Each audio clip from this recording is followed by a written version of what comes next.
Sir, the possibility of successfully navigating an asteroid field is approximately 3,720 to 1. Never tell me the odds. Hello, this is No, and I believe that if you take cranberries and stew them like applesauce, they taste much more like prunes than rhubarb does. Welcome to the After Effects Kickstart podcast. Howdy, Joey here, taking over for Noel in this episode of the After Effects Kickstart podcast. And what I want to talk to you about in this episode is just how versatile After Effects is. In my opinion, it really is sort of like a Swiss Army knife. It's one of the most flexible pieces of software I've ever used. And once you learn a little bit more about the industry and the various ways that After Effects is used, it's pretty mind-boggling that one piece of software can do all those things. And so what I'm hoping you get out of this is just a greater appreciation for how deep the app is and how many different kind of layers there are to it. It might give you some ideas and get you inspired to explore other areas of the industry and to try other things with the app. And I also want to introduce to you and talk about some of the artists out there. Of course, there's going to be a PDF that goes along with this episode, so you'll have all of that information in one spot. You can go check out everything I'm talking about. But in the meantime, sit back and let's take a trip into the world of After Effects. So let's start by getting one thing out of the way. After Effects, the app that you are in this course to learn, is only a tool. Okay, think of it like a chainsaw. This is a metaphor I use all the time. If you go and take Animation Boot Camp after this course, you will become very familiar with this metaphor. But After Effects is a chainsaw, nothing more, nothing less. And chainsaws can be used in many different ways. You can cut down trees with them. You can cut, plywood with them. Or you can use them to carve beautiful, elaborate ice sculptures. And, if you're the lumberjack cutting down trees or you're the world famous ice sculptor, who do you think's getting more attention, getting paid better, a little more creatively fulfilled, right? Of course, it's the ice sculptor. And I see After Effects as no different than that chainsaw.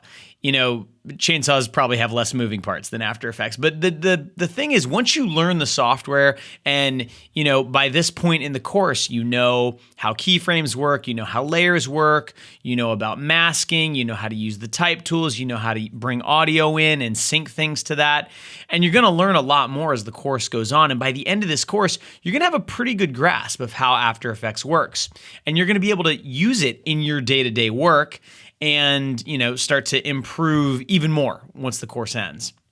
And so the big question is, once you learn the tool, what the heck should you do with it, right? And that's really the key question. And that's why this is kind of an introduction to After Effects. And once you've gotten through this class, if you really want to get good at motion design, then you can start to focus on the craft part. Learning animation and learning not only animation, but how to apply what you've learned about After Effects and how to apply what you've learned about animation or design or anything else you learn, how to put those two things together and create professional work, okay? So let's start by talking about sort of one big category of work that gets done with After Effects, which everyone taking this class should be very obvious, is motion design or MoGraph or motion graphics, whatever you want to call it. So of course, After Effects is used for that. And even in that one category, though, there's some sort of subcategories. There's some different ways to slice that up. So, for example, there is a big category of people who use After Effects for motion graphics who would not call themselves MoGraph artists or motion designers. And these are editors. So these days, pretty much every video editor needs to know a little bit of After Effects. It's almost impossible if you're starting out in this industry to just be a pure editor. They do exist, but generally more at the very, very high end of the industry. And when you're trying to break in or when you get your first job and maybe you're not, editing a feature film or something, you are probably going to be asked to make some titles, throw a lower third together, do a little color correction, being an editor used to mean literally doing the editing and somebody else did everything else. It doesn't work that way anymore.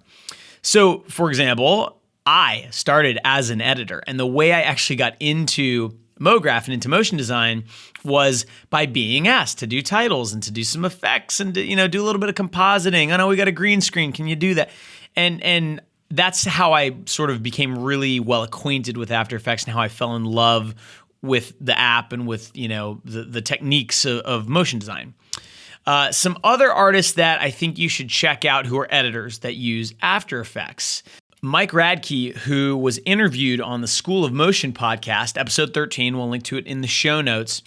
Mike is a really good editor, but of course, it's not enough to be an editor anymore. And especially if you're an editor working with animators or working on pieces and spots that are driven by design and driven by animation, you have to be able to get your hands dirty, go into After Effects, maybe go into Photoshop, and be able to at least get around, okay?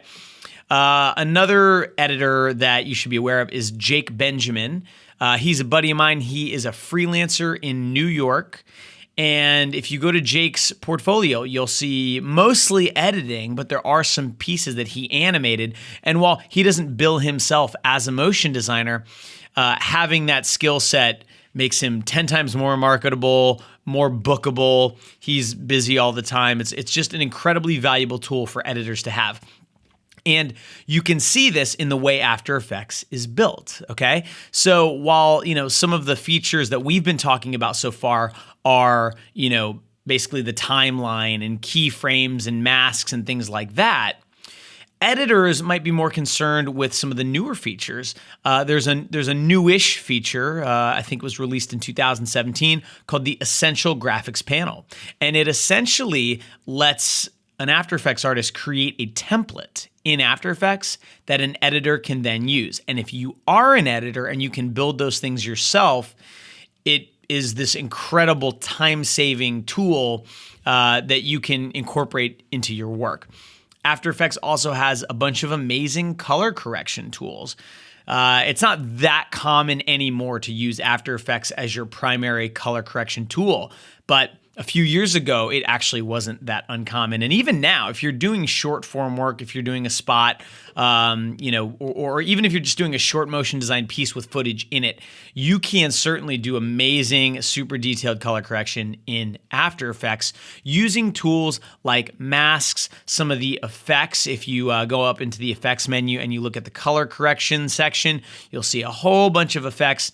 After Effects for the past several versions has been able to work in a color mode called 32-bit, which that may not mean a lot to you, but it's essentially like the highest bit depth of color that you can work in on a computer. And it allows After Effects to do really, detailed color correction and compositing and all that kind of stuff. So it's built for editors like the ones I just mentioned. Now, it's also built for animators. So this class in particular is teaching you more on the animation side of After Effects, how to use it to create design and animation. And so, out in the industry, you typically, when you get to the higher levels of MoGraph, you find that there's a little bit of a separation where some people go off and become animators, some people go off and become designers, and then there's a few that can do both. All right. So first, let's talk about some of the animators. And I should mention that both of these artists I'm about to mention, they're both really good designers too, but that's not what they sell themselves as. They prefer to work with designers. So TJ Sokor, he is a really absurdly good animator that I've been following for the past decade at least. And we're going to link to some of his work, but I want you to check out a piece of his. It's called Fuel TV Fight or Flight. And this piece is from like the early 2000s, I believe. And the first time I saw it, I had absolutely no idea how it was done. And I actually emailed TJ and I was like, hey man, I saw your spot. It was amazing. And how did you do that? And he said it was all done in After Effects. And that kind of blew my mind. And I started going frame by frame through it to try and figure out how the heck he did it in After Effects. Because when you watch the spot, it looks like it was done in like a 3D app or something like that. And so what he explained to me was that, in After Effects, and this is something that at this point in the course, you're not really going to be very familiar with, but After Effects has some 3D ability in it. And even, 10 years ago when the spot came out, it had basically the ability to take the layers that you guys have been working with and rotate them in a 3D way. So they're still flat, but you can rotate them on an X, Y, and Z axis and get some kind of perspective and stuff like that. And he sort of hacked that feature to the extreme and made this insane piece of animation. So, animators like TJ, when they use After Effects, they may not care as much about the color correction tools and the essential graphics panel and the tracking tools, stuff like that. They care about things like the graph editor, which again, at this point in the course, you're probably not even familiar with the graph editor. And that is literally what Animation Bootcamp is about, really, is that feature. And so if you're into animation, that's the kind of stuff you're gonna want to learn about. Another amazing animator that I know will come up many times in this class is Jorge Estrada, better known as J Arcanist. And I want you to check out, and again, we'll link to it in the show notes, his Crazy Enough title sequence that he did. This is a piece that I often show when I speak at conferences, when I give animation workshops, because it's one of these things where I show it to people and it's amazing. And if you haven't watched it yet, maybe pause the podcast, go watch it. But basically, it's simple shapes, circles, squares, and some type moving around the screen. That's it. It is the simplest design you've ever seen. Everybody listening right now could replicate all of the artwork, the look of that piece. But when you watch it, it's amazing. And what's amazing about it is simply the movement. The movement is so cool. It's so good. And that's kind of what Jorge is known for. He's an animator's animator. Everything he touches looks beautiful and moves really slickly, and it has all the animation principles present in it, and it's very creative. So if you like sort of studying the way things move and finding neat ways to transition things on and off the screen, he is the guy to look out for. And Jorge is the master of the graph editor, so just go watch his work. Just go watch it. So graph editor, also, shape layers, not so many effects and some of the more technical features of After Effects, but really just, just the basics, pre-comping, movement, shape layers, maybe a few, there's a few little add-ons. We're going to talk about that in a little bit too. But animators really don't need much. They don't need all the bells and whistles that come with After Effects. And that's okay. So again, it's a Swiss Army knife. So let's talk about some animators who design also. One I'd love for you to look at is Jordan Scott. He's a designer animator extraordinaire. He also has a really long, cool beard and drives like really big motorcycles. And I want you to check out his piece called Butterfingers. And it's kind of simple, but really clean, nice animation, but the design is really good. The look of it is excellent. And another artist that's got a totally different look, but also insanely talented, is Andrew Vuko. And I want you to look at his piece called The Power of Like, which again has kind of a simple design and just absolutely gorgeous, fluid animation. Now, animators who also design, I mentioned, they're kind of unicorns. So they are also, just like guys like TJ and Jorge, they are really interested in sort of the key features of After Effects, the graph editor and, shape layers, things like that. But on the design end, there's some tools in After Effects to help you with that too. Primarily, After Effects has this incredible integration with Photoshop and Illustrator, and this great workflow where you can design in Illustrator or you can design in Photoshop, and then you can import that into After Effects and bring all the layers in, and basically you're ready to go. You're ready to start animating. There's also some add-ons for After Effects that can make it easier to work with colors and things like that. And After Effects also, now if you're using it as a design tool, which sometimes these artists do, After Effects also has some tools in it and ones that you can buy, plugins for it that you can use to create design elements that it would be very difficult to do any other way. So one example, and this isn't as common anymore, but it used to be overused like crazy, is lens flares. So there's a built-in effect in After Effects that generates a lens flare. It's not great, looks kind of canned, but then you could also go purchase, say, for example, Video Copilot's Optical Flares plugin. And that plugin comes with, 200 presets of these really amazing, cool looking natural lens flares, and you can build your own from scratch.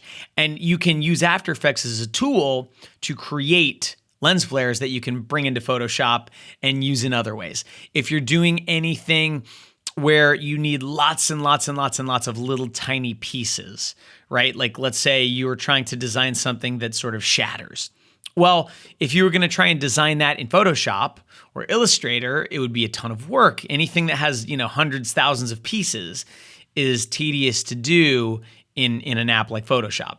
However, in After Effects, you could use a particle system. So something we probably won't get to in this course because it's a little bit advanced, but you can basically simulate things exploding and breaking apart and things like that. And so animators who design, and even some pure designers who don't animate, still use After Effects as a design tool. So that's, again, think about what we've talked about so far. We've talked about editors who need to know a little bit of After Effects, maybe know how to use the type tool, do some color correction, maybe create a template. And then you've got designers using particle tools and lens flares, and also animators using the graph editor and shape layers and building things directly in After Effects. So far what we've been talking about, there are three different buckets, right? It's kind of like editors, animators, designers, but they're all still kind of related to the MoGraph side of things. Now let's kind of shift a little bit, go in a totally different direction.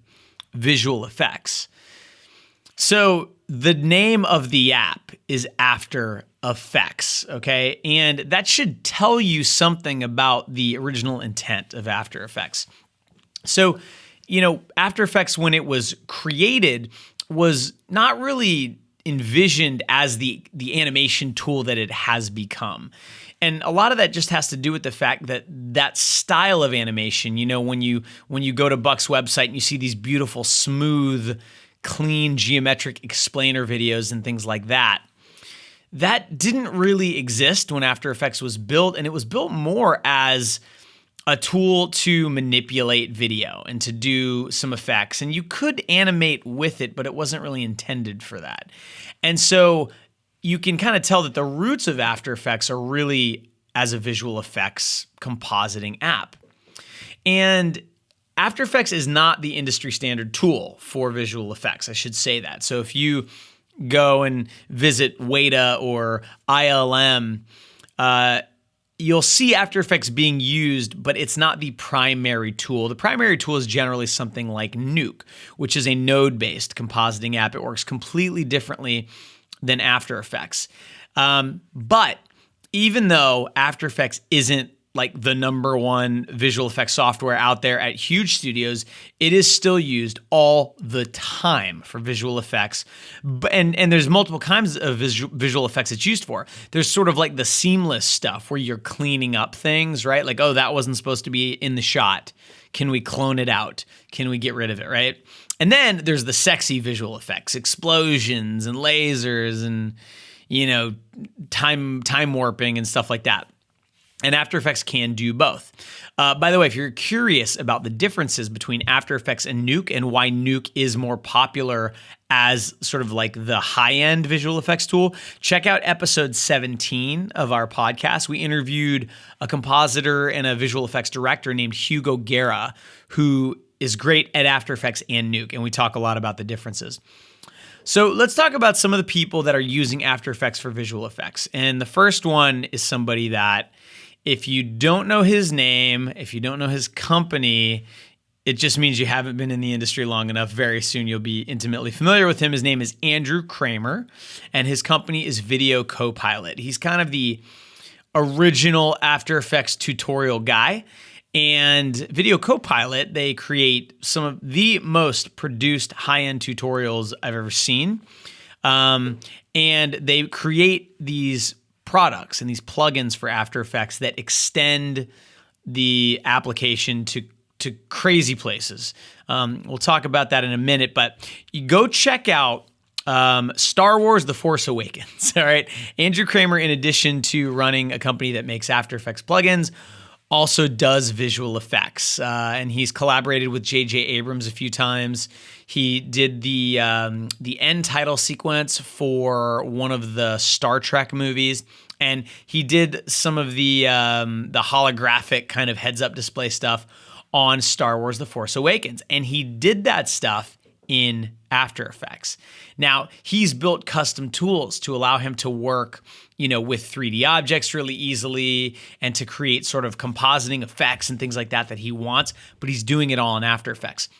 And if you look at that stuff and then you go look at the stuff that, say, Andrew Vuko does, they are so completely different looking that it's hard to imagine they were done with the same app. And of course, they are.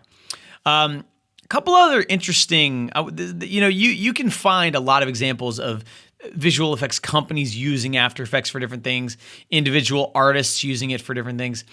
But then there's some really interesting new ways of using visual effects that incorporate After Effects. So one of the most fascinating for me is the rise of these sort of lone wolf or these small little, collaborative groups of people that use After Effects to create interesting things. Like there's a guy on YouTube named Mystery Guitar Man. Mystery Guitar Man is sort of an editor / visual effects artist / musician. And we're going to link to some of his stuff in the show notes, but he's using After Effects essentially to create these very strange visuals for his YouTube channel. And he's being very creative with it. And when you look at his visual effects, it's not like, going to see a Steven Spielberg movie, right? He's not going for like crazy production value and it doesn't look like it cost $1 million, but it's interesting. And calling it visual effects almost isn't the right word, but that's kind of the category that he seemed to fit into.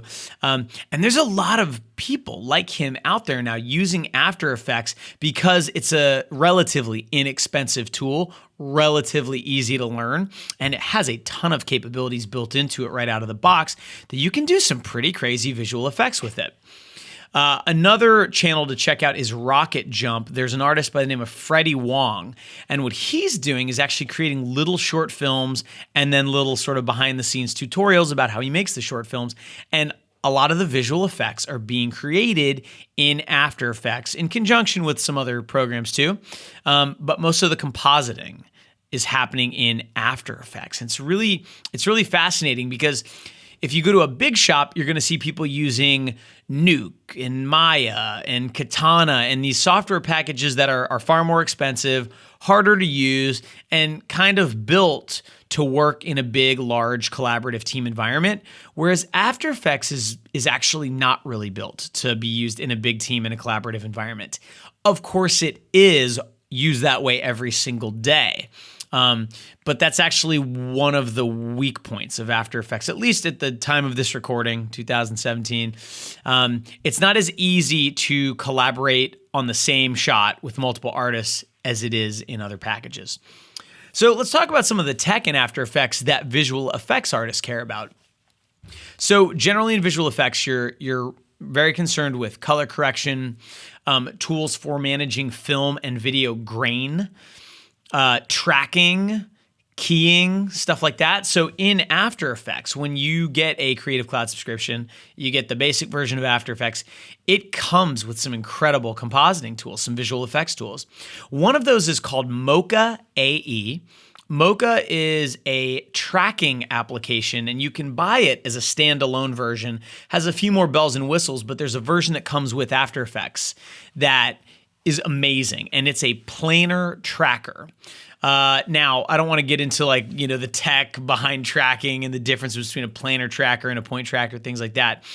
But just know After Effects itself has a built-in tracker. Go up to the window menu and go to tracking, and it'll pop up a little tracking box in the interface, and you can actually set point trackers and track your footage, and that can work okay. But you can also track in Mocha AE. That's another option. And when you do that, you have this entirely new app opens up, and it plays very nicely with After Effects, and you can get amazing accurate tracks on things like floors and walls and tables and even faces and things like that. Right? So as a motion designer doing animation, you probably don't care about that tool, but that tool is incredible. After Effects also ships with a really great keyer called Keylight.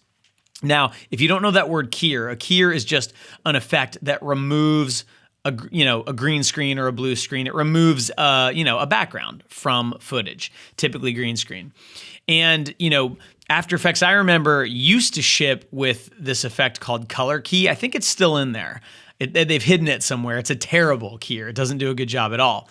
And then they licensed Keylight, and it started shipping with After Effects. And all of a sudden, After Effects can do perfect broadcast quality keys. Now, of course, you still have to know the proper techniques to get a good key and all that, but the tool is right there. And, if you want to play around with it, do a Google search for free green screen footage. I guarantee you'll find something. Grab that, throw the Keylight effect on it, grab the color picker and pick the green background, and you're going to see how quickly you can get like a pretty decent key. Another sort of newish feature in After Effects, which is really, really interesting, and it's still a little bit primitive compared to other more robust tools out there, but there's a lot of potential, is the camera tracker. Now, what the camera tracker does is you basically feed it a piece of footage where you're holding a camera and you're walking around, you're pointing the camera at different things, and it's and basically it can take that footage and track hundreds of points all over the footage, and it does it kind of in an automatic way, and then it does some crazy math and figures out exactly what the camera did, and it creates a virtual camera that matches what your real camera did perfectly. And this is really cool because what this lets you do, in addition to a million other things, is insert, say, type right into your scene. Insert graphics and things right on the wall, right on the floor. Even kind of hovering in midair and things like that. And this is used in visual effects all the time because, a lot of visual effects nowadays, it's inserting things into a scene. And that could even be things like, muzzle flashes or bullet impacts or explosions or, energy effects, whatever. And the camera tracker allows you to do that. And it's built right into After Effects. It comes with the app.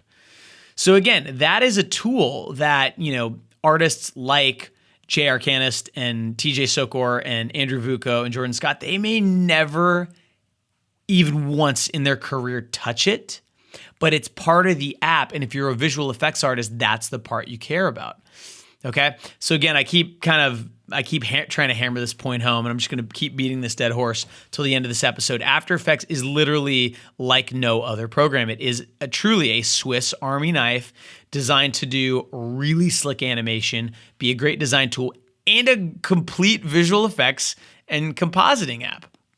All right, so let's move on and talk about some of the newer ways After Effects is being used. And this is still in its infancy, but it's very exciting. And it's an area I'm really interested in, and that is UI or UX prototyping. So UI stands for user interface, UX stands for user experience. Now, what the heck does that mean? So let's say you are building an iPhone app, and you've got this cool idea where there's a button on screen, and when you push that button, it's supposed to, let's say, open up a menu. And you don't want to just have the user push the button and then the entire screen changes and now it's a menu. That's kind of boring. Maybe what you want is they push the button and the button literally grows and expands to fill the screen, and then all the menu options slide in, right? So it'd be like a much cooler transition. And not only would it be cooler, but it would tie the action of pushing the button to what happens next in a much more concrete way, which is a big part of user experience. Well, to do that, you're going to need developers to type in tons and tons of code to make that happen. And so you might be able to say to you think to yourself, I could just explain to a developer, this is what I want. But how do you show them what you want, right? You're not a developer, so you're not going to be able to program an app that does what you want that app to do. So there's kind of this translation problem. So up until pretty recently, here's how it worked. Someone would take the design of this menu and of this button, and they would import it into After Effects, and they would basically animate it there and then show the developer that. And the developer would then say, oh, okay, so it's sort of like about half a second, and then it kind of scales up to about like this. And then this thing slides in about like, I don't know, a tenth of a second later. And they would sort of have to manually rebuild the animation using code by looking at a render and trying, never mind like the fact that the animator may have spent a lot of time trying to get the animation to feel good, getting into the graph editor and tweaking and adding little nuances like overshoots and things like that. And the developers would oftentimes not know that. They wouldn't even be aware of it. They'd miss it. And so the end result wouldn't look very good. So now there are tools, and there's actually an episode of our podcast where we talk about this.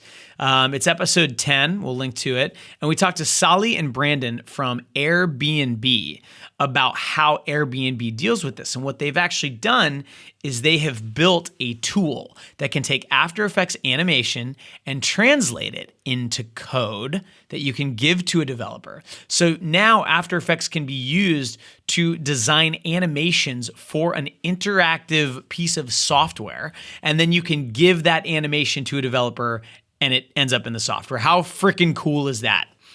So some artists that have worked in this field, Sander van Dijk, and by the way, in other podcasts, I have referred to him as Sander van Dyke, but I heard Justin Cohn refer to him as Sander van Dijk, and now I'm second guessing myself. So now I've said it both ways. I've covered my bases. Sander is another name you're going to hear in this class. He's one of the best After Effects animators in the world. He's been, always trying to push himself and find really cutting edge projects to work on.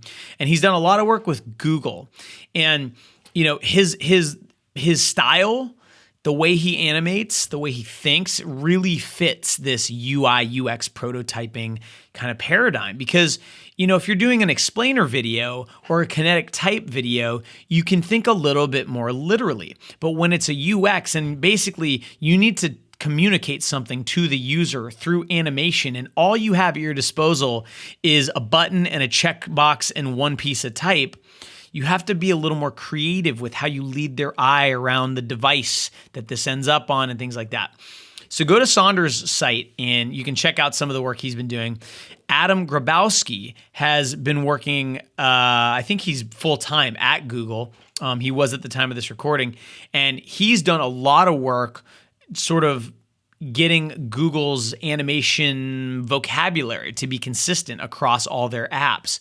And you'll notice little things like when a Google app loads, there's a loading indicator that's pretty consistent from app to app.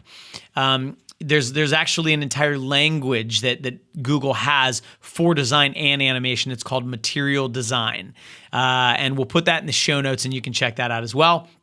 And then finally, I want to mention Salih Abdul Karim, who is the animator that we interviewed in the School of Motion podcast episode I mentioned. And he works at Airbnb doing prototyping.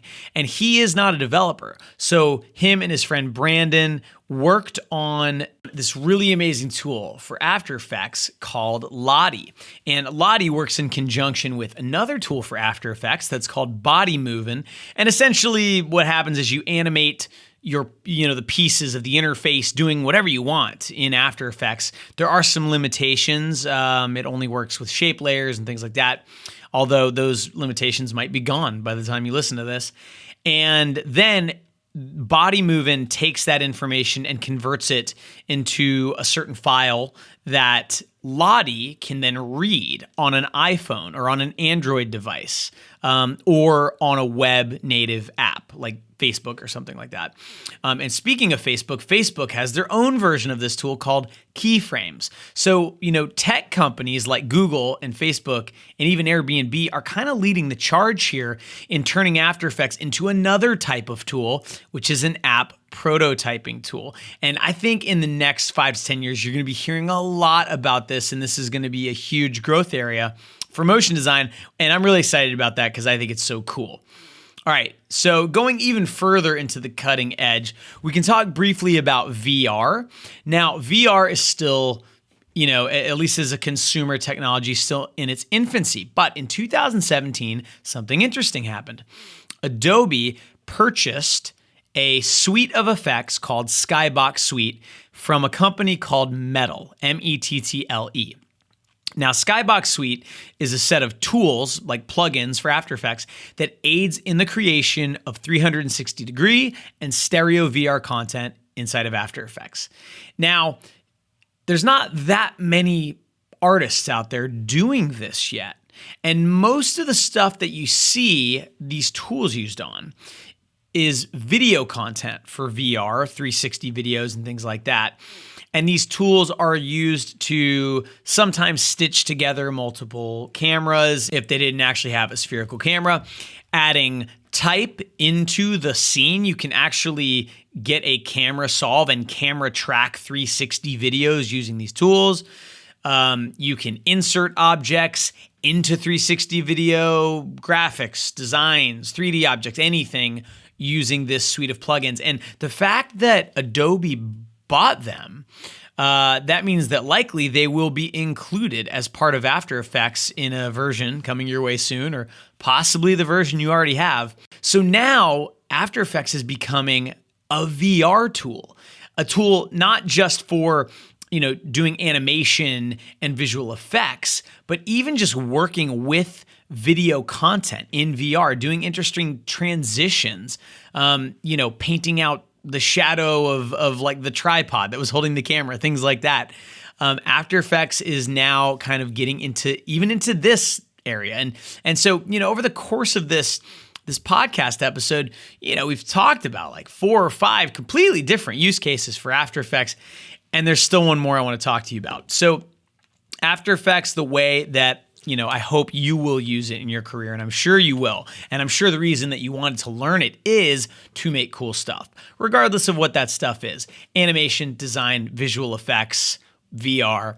It's an amazing content creation tool, but it is now also a platform, and essentially it's a cottage industry. And so, After Effects being this incredible Swiss Army knife, basically right out of the box, it can do a whole bunch of things, but that's actually one of its Achilles heels because it can do everything. There are some areas where, let's say you are an animator and you don't care about any of the visual effects stuff.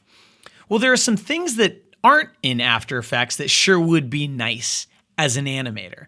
An easier way to manipulate keyframes, for example, or an easier way to save colors and sort of have global colors like Illustrator has, where you can set a red color one time and it'll update all across all of your comps. And that's not built into After Effects. But luckily, Adobe has made After Effects an open platform, and there are obviously plugins for After Effects you can buy, like the Trapcode suite, like Plexus, like Newton, things like that. But there's also this enormous ecosystem of scripts, and scripts are basically, smaller bits of code that can add on functionality or workflow assistance into After Effects. So, there's a million examples of this, and the easiest way to find out about them is to go to aescripts.com, which is the largest online store of After Effects scripts and plugins. And you'll see things like Flow, which is it's an extension for After Effects that gives you easier access to the easing properties of your keyframes.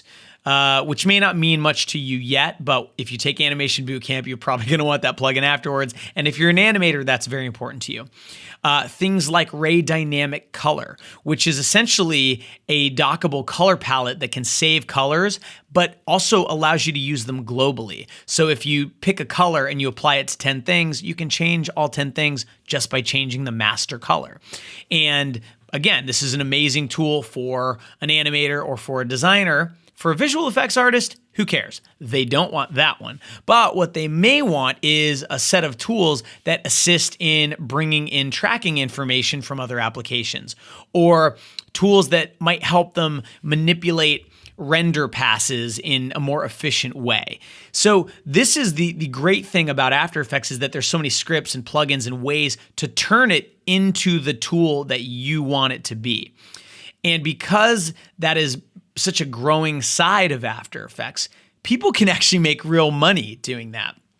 Check out episode 18 of our podcast to hear an interview with Zach Lovett, who is a great motion designer, but also a brilliant developer for After Effects. And he's created some scripts, like Flow is one of the ones I just mentioned, and Explode Shape Layers is another one of his tools. So like Explode Shape Layers, what that script does is lets you bring in Illustrator artwork. And typically when you bring it in, like let's say you had an Illustrator layer with a character on it and the character is made up of 30 pieces, well, all 30 of those pieces are going to be on one layer. They'll all be separated, but they'll be separated into various shapes on the same layer, and it makes it trickier to animate. So Explode Shape Layers kind of does the tedious task for you of separating each of those pieces onto their own layer, and it does it in like one click instead of, an hour of your life, which is what it would take otherwise. Again, this is just an example of a tool that for an animator, super worth it. For a visual effects artist, who cares? But there's other tools for them. And Zach on that episode is actually very honest about how much money he's made selling scripts. And, some of the plugin companies out there like Red Giant are big, 7 or 8 figure companies doing millions of dollars in revenue supporting motion designers. So After Effects is a Swiss Army knife. It's a tool for doing, sort of editor related stuff, color correction, templating, animation, design, visual effects in various flavors, some more cutting edge stuff, app prototyping, VR, and it's also essentially a marketplace for scripts and plugins, and that's like a whole nother angle that you can look at it as. So the conclusion to this long podcast episode is, what should you do with all this knowledge?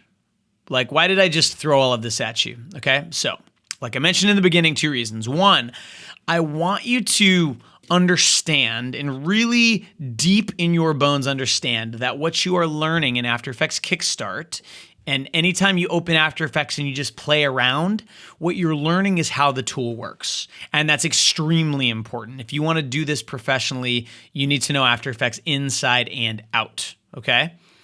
But again, there are many ways to use that tool, and that's what I call the craft of motion design. And so I want you to sort of start thinking, even at this early phase, about what areas of motion design interest you, right? Are you more into, do you want to make short films and do your own visual effects, right? If so, that's good to know, because that can lead you in a certain direction in terms of the next step, your next, stop in this learning journey, scripts and plugins, things you might look into. Or do you really love the design and animation stuff? In which case, you may want to go check out Flow from AE Scripts. You may want to check out Ray Dynamic Color. You may want to check out Animation Bootcamp, frankly. So try to figure out what gets you excited about motion design and realize that is the craft. And right now we're working on the tool. And it's going to take you, I hate to say it, but it's going to take you years to get really good at any one of these disciplines. You want to be a good animator? I mean, you could be a good animator in 3 months, but if you want to be a great animator, give yourself 2-3 years, okay? If you want to be like an okay compositor, visual effects artist, you can learn the tricks and the tools and how to do some basic stuff in 3 to 6 months. But do you want to be awesome at it? You want to be like fooling people and making them think you spent $1 million on a visual effects shot? That's going to take a few years and some practice, okay? And if you want to really have longevity in this industry and be really bookable, especially if you're thinking of freelancing, but even if you just want to be like a really employable full-time artist, you should pick one that's kind of your focus and then pick a second one and try to get good at a couple of things. And who knows, even right around the corner, there might be some new use case for After Effects that no one's even thought of, who knows, augmented reality or something like that. So I want you to, I'm hoping your head is spinning right now, but what I want you to think about for the rest of After Effects Kickstart is, what part of this process really excites me? Is it the design? Is it the animation? Or do I maybe want to start like learning a little bit of visual effects? Do I maybe want to start messing around with keying and compositing and tracking and that sort of stuff, right? Which we don't really get into in this class, but we will in other classes. So that's it. Go off, practice, learn this tool, but just keep in the back of your mind that there is a craft component to this that you will also need to learn to be a really, really effective motion designer. Check out the PDF that goes along with this episode. Check out all the artists and the pieces I mentioned. Get inspired, have a lot of fun, and enjoy the rest of Catch Up Week.